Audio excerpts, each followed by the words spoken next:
महाराष्ट्र राज्याचे लाडके मुख्यमंत्री, आम्हा सर्वांचे देवाभाऊ यांचा येता 22 जुलैला जन्मदिवस आहे.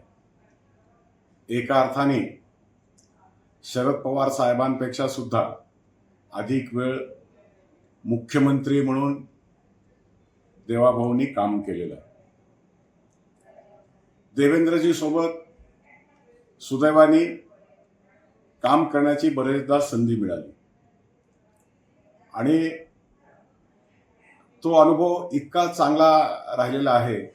2014 साली देवेंद्रजी मुख्यमंत्री झाले आणि त्या काळामध्ये मी जे देशातलं सर्वात मोठं पोर्ट आहे JNPT, तर त्याच्यावर ट्रस्टी होतो आणि आमच्या विनंतीवरून माननीय देवेंद्रजी आणि त्या काळाचे पोर्टचे मंत्री नितीनजी गडकरी यांनी मी व राम भोगले यांच्या मागणीवरनं जालन्याला ड्रायपोर्टची विनंती आमची मान्य केली आणि तिथं जमीन ॲक्विजिशन करतानाचा जो माझा देवेंद्रजींचा विलक्षण गतीने निर्णय घेण्याचा जो अनुभव आहे तो खरोखरच आठवणीत राहण्यासारखा आहे.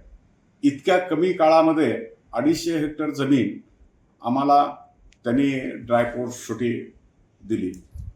खरं म्हणजे देवेंद्रजी सोबत तशा भरपूर आठवणी सांगता येतील. कारण 2014 सालीच मुख्यमंत्री झाल्यानंतर त्यांच्यासोबत पहिल्या जपान टूरमध्ये जाण्याचा मला संधी मिळाली आणि त्या संधीमध्ये त्यांची विलक्षण काम करण्याची पद्धत, प्रचंड काम करण्याचा स्टॅमिना आणि दुर्दम्य काम करण्याची इच्छा हे मी अनुभवलं. नॅचरली देवेंद्रजींचा बिझनेस क्लास होता आणि बरेच उद्योजक आम्ही त्या बिझनेस क्लासमध्ये प्रवास करत होतो आणि रात्रभर एक एक उद्योजक जायचा, कारण त्यांना उत्सुकता होती देवेंद्रजी सोबत बोलण्याची, इंटरॅक्ट करण्याची. उद्योजक तो चर्चा करून बाजूला जायचा की लागलीच दुसरा उद्योजक, आणि अशा रीतीनं अगदी अर्धा पाऊण तास सुद्धा विमानात झोप न घेता सकाळी आम्ही गेलो. त्यांनी एकतर सगळ्यांनाच वेळ दिला, सगळ्याचं म्हणणं ऐकून घेतलं, सगळ्यांना त्यांच्यासोबत बोलण्याची, बसण्याची संधी दिली आणि एवढं करून सकाळी गेल्यानंतर 9 वाजता आमच्या सगळ्यांपेक्षा अगोदर देवेंद्रजी त्या मीटिंगसाठी तयार होते. प्रत्येक परिस्थितीमध्ये शांत राहणं. मी गमतीने मागे एका लेखात म्हटलं होतं की देवेंद्रजी म्हणजे स्थिर बुद्धी परमचतुर. म्हणजे कुठल्याही क्षणाचा किती कठीण प्रसंग असो, किती अडचण असो, तर त्यांची संयमी भूमिका ही नेहमीच निर्णायक ठरलेली. मला आठवत असलेला प्रसंग, ज्यावेळेस जरांगे पाटलांचा मोर्चा मुंबईत जाऊन धडकणार आणि सोशल मीडिया इतके तर्कवितर्क करत होता की असं होईल, मुंबई जाम होईल, मग त्याच्यामध्ये सरकार जाईल. त्यावेळेस खरं म्हणजे देवेंद्रजी उपमुख्यमंत्री आणि गृहमंत्री होते आणि इतके सगळी टीका टिप्पणी करत असताना कुठल्याही गोष्टीवर रिॲक्शन न देता जो शांतपणे त्यांनी जो विषय हाताळला, तर तो सगळ्यांनाच भावणारा आणि सगळ्यांचाच कौतुकास प्राप्त असलेला असा आहे.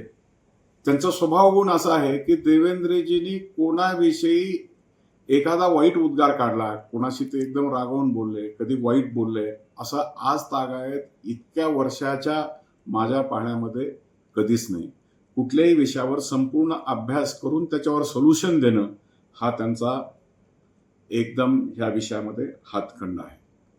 तर विकसित भारत 2047 साठी जे आम्ही काम करत असलेलं खातं इन्फ्रास्ट्रक्चरमध्ये, तर त्यांचं विजन पंतप्रधान मोदीजींच्या विजनशी तारतम्य साम्य असलेलं असं आहे.